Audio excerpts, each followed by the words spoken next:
Hey woodworkers, Paul Carlson here, small workshop guy. Let me give you a camera view of myself. That might be helpful.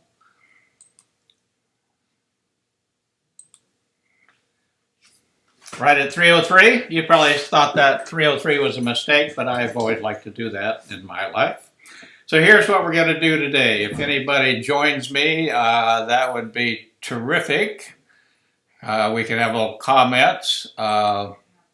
Let me activate a little thing across the top. So I'm using some new software. I'm still learning it. So if everything goes wrong, you'll know what's happening.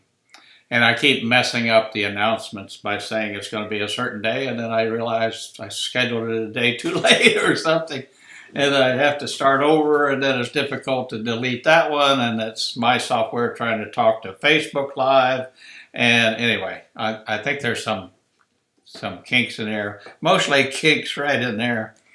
So here's what I'm going to do. I'm typically in these sessions, which probably will normally be on Sundays at 3 o'clock. I'm going to just kind of overview a few good videos that have been released on YouTube recently, usually in the last week, that pertain to small workshops, organizing small workshops, living in small workshops, or it might pertain to novice woodworkers. So if your shop is completely, totally set up and you're not interested in YouTube videos, or if you're not a novice woodworker and you're an expert, you no longer need any YouTube expert, or you know how to search for the guys you want to watch, then that's fine. So this is for the rest of us. All right, the first one that I want to talk about is from Sean again at Worth the Effort. He's produced a whole series of videos for beginners. I forget what, I think he calls it prerequisite. So he's got this prerequisite course, which is free, which is just a series of YouTube videos in which he's trying to just introduce novices or beginner woodworkers to the concept of woodworking. So he talks about grain and everything else. Well, his latest one in that series is kind of interesting. He's actually takes over, I think, an hour and 43 minutes and goes through all of the tools that are used in woodworking or in a workshop. He does also, in his description, give you a timeline showing you, so if you don't have, an hour and 43 minutes, it's probably a really, I didn't go through the whole thing, and I may try to get time to do it, but I'm sure he's got a lot of gems in there about different tools, and be very educational. I went and watched the one on jointers and thickness planers because I got a new jointer on order. I got the Powermatic, I forget the model number, but the 8-inch Powermatic with the helical heads. I'm going to try to sneak that in the garage without my wife seeing it. Anyway, so Sean's got this video talking about tools. I recommend that you come back and do it in pieces or do the whole thing in one setting. I'm sure there's stuff in there that's going to be very helpful, and which I don't know and don't understand, and which he'll help me. All right, so the second one that I want to highlight is from Crafted Workshop. I don't know the fellow's name, I should learn it, but he's setting up a beautiful workshop, and he released a video which is showing his part one of building a rolling cart, which is a combination outfeed table for his contractor saw.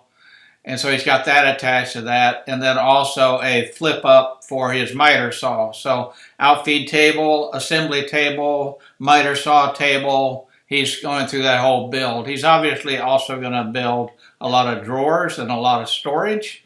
And so if something like that would be of interest to you, then you might want to follow along on his series. Now these are going to go away, and so the other thing I'm going to do is when I post this or when I release it, and then I'm in a position where I can go add comments, I will add a thumbnail for each of these along with a link to each of the videos that I'm talking about. All right, so that's an excellent one if you're building out your workshop. The next one is a fella who's, and I'll give you some disclaimers on this one, but he's very talented woodworker.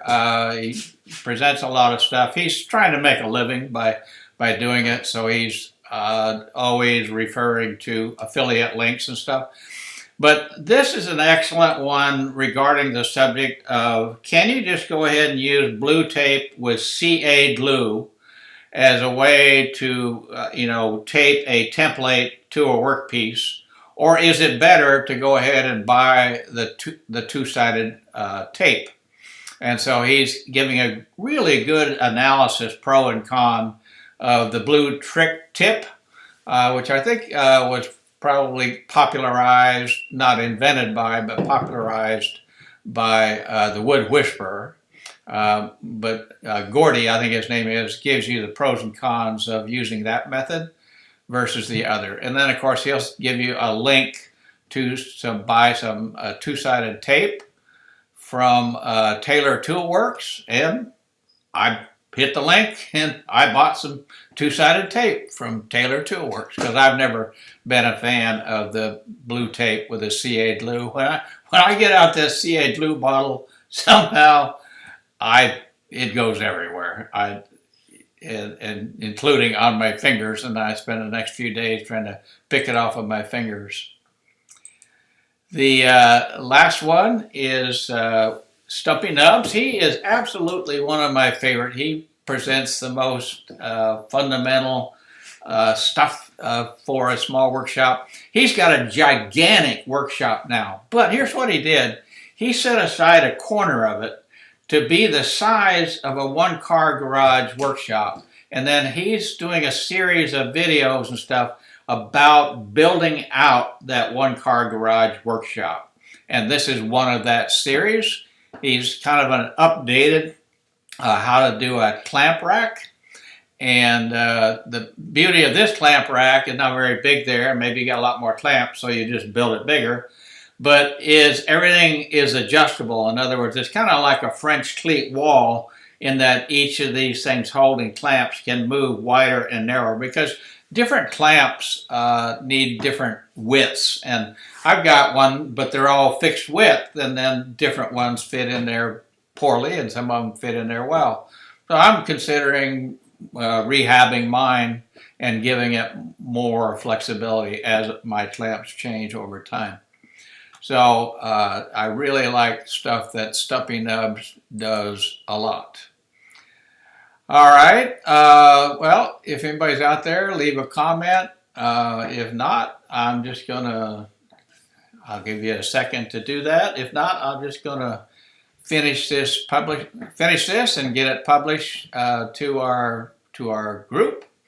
And wow, is our small workshop woodworking community group growing like crazy. I mean, I think we got over 8,500 members as of today, and I think we probably only had 5,000 members maybe 2 weeks ago or less. So I got a few new moderators added to help monitor inappropriate language or where people are kind of criticizing other people. So we don't want that as a positive, fun place where we just share ideas and basically compliment each other. You know, if you got anything really critical to say, unless it's educational, then probably, don't even say it. Just be positive. So let's see who I got. Let me drag this on here, see if this works. So, hey, John. Glad to be a new guy. I'm glad to see you signed on here. At least that gave me some faith that this system is working.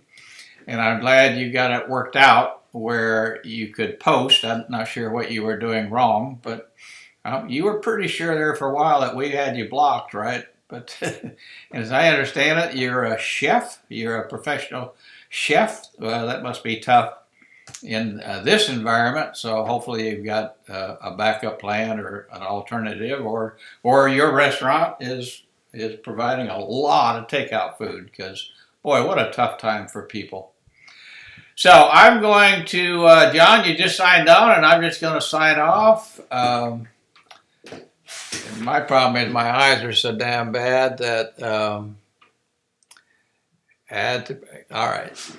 So I am Paul Carlson, Small Workshop Guy, and I'm going to go ahead and conclude this, and I'll post the thumbnails to the videos and the links. And so you'll be able to follow those to see these YouTube videos, and we'll do another session probably next Sunday at 3 o'clock.